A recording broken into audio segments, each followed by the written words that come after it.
Hello friends, চলে এসছে একটি নতুন ভিডিও নিয়ে। তোমরা সবাই কেমন আছো? আশা করি সবাই খুবই ভালো আছো, আর আমিও খুব ভালো আছি। তো দেখতেই পাচ্ছ ঘরটা একটু হালকা করে ডেকোরেশন করে নিয়েছি। কারণ কি বলো তো তোমরা দেখতে থাকো, অবশ্যই বুঝতে পারবে। তো এখানে দেখো একটা ছোট্ট চকলেট, দুখানা চকলেট নিয়ে এসেছিল ও আসার সময়, আর ওর আসার কিছুক্ষণ আগেই আমি এসেছিলাম। আজকে ছিল আমার বোনের বার্থডে, তো খুবই লজ্জা পাচ্ছিল। ও জানতোই না যে আমরা আসবো, কারণ ওর কদিন পরে হচ্ছে টেস্ট পরীক্ষা, ও মাধ্যমিক দেবে এবারে। সেই জন্য এবারে বাবা মাও কিছু করবে না, কারণ ওর পড়ার খুবই চাপ। তো আমি একটা ছোট্ট কেক নিয়ে এসেছিলাম মিয়ামোড়ে থেকে, তো সেটাই এখানে একটু হালকা করে ডেকোরেশন করে নিচ্ছিলাম। তো ও তো একদমই বসতে চাইছে না, তো তারপরে একটা ভালো জামা পরে দিল, মানে কোনো রকমে চুলটা একটু আঁচড়ে বসে পড়েছিল। তো এবারে ওর 16 বছরের বার্থডে, তো ওর জন্য একটা ব্যাগ কিনেছিলাম আর একটা কেক নিয়ে এসেছিলাম। ওর ব্যাগেরও দরকার, কারণ কিছুদিন পরেই নতুন ক্লাস, সেই জন্য একটা নতুন ব্যাগের দরকার। তো একটা ব্যাগ দিয়েছিলাম আর একটা ছোট্ট কেক নিয়ে এসেছিলাম,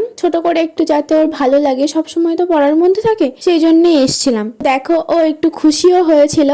তো এখানে কেকটাকে খুব সুন্দর করে ছোটখাটোর মধ্যে একটু ডেকোরেশন করে নিলাম। তো বাড়িতে তেমন কাউকেই বলা হয়নি, শুধু আমি আর ও এসেছিল, আর আমার বাবা মা ছিল, আর কেউই ছিল না, কারণ ওর পরীক্ষা, সেই জন্য আর কাউকে বলা হয়নি। তো কিছু কিছু জনকে পায়েস আর কেক দিয়েছিল মা, এরকম ছোটোখাটো করে করা হয়েছিল।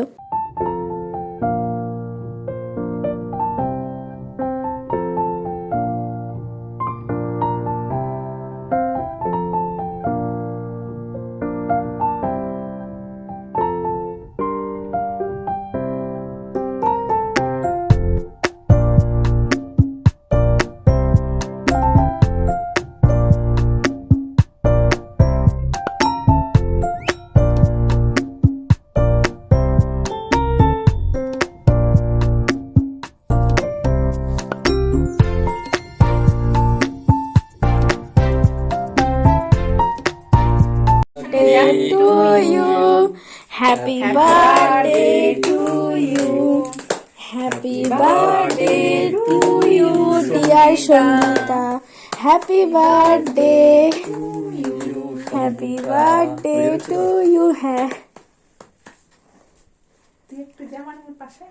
কাটুক না ও।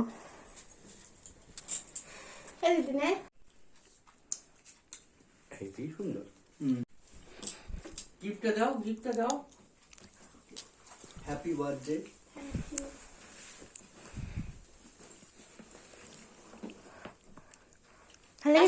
জ্বালিয়ে রাখতে হয়, হেবি সুন্দর। তো এই ছোট্ট ভিডিওটা থেকে যদি কিছু ভালো লেগে থাকে, তো একটা লাইক করে দিতে ভুলো না, আর অবশ্যই কমেন্ট করে জানাবে যে তোমাদের ভিডিওটা কেমন লাগলো। তো ভালো থাকো, সুস্থ থাকো, সাবধানে থাকো, আর দেখতে থাকো আমার ভিডিওগুলো, আর আমাকে অবশ্যই ফলো করে দিও।